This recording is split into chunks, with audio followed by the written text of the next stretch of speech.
Let's bring in Congressman Richard Hudson, Republican from North Carolina. You heard Ambassador Bolton, Congressman. Does the Trump plan make sense to you? Well, thanks for having me on, actually. I do agree with Ambassador Bolton. There's a lot of problems with the current visa system. That's why the Republicans in the U.S. Congress are working step by step to try to close a lot of these loopholes. So you've introduced a bill. It's called American Safe Act of 2015. What does it do?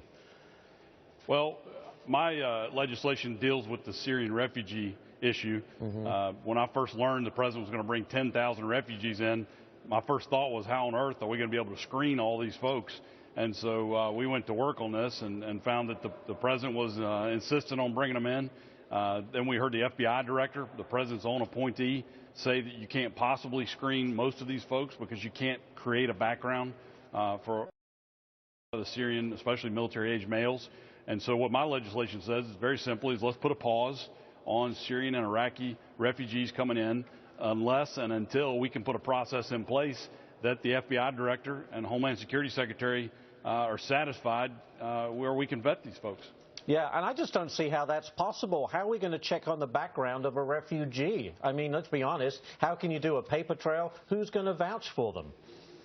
Well, it's a valid question, and if you're a military-age male and, we can't go knock on your neighbor's door because your neighborhood's not there anymore. We can't go talk to your former employer because that business doesn't exist.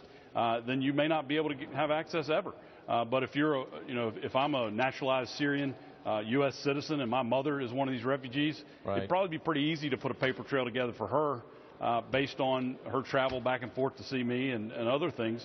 If you're a 7-year-old child, I think there's a different level of vetting that's necessary than if you're a military-age male. So I do think we can continue the refugee program, but, there are a lot of folks that we may just not ever be able to allow in. Yeah, very good. Congressman Richard Hudson, we're out of time. Thanks so much for joining us. We appreciate it.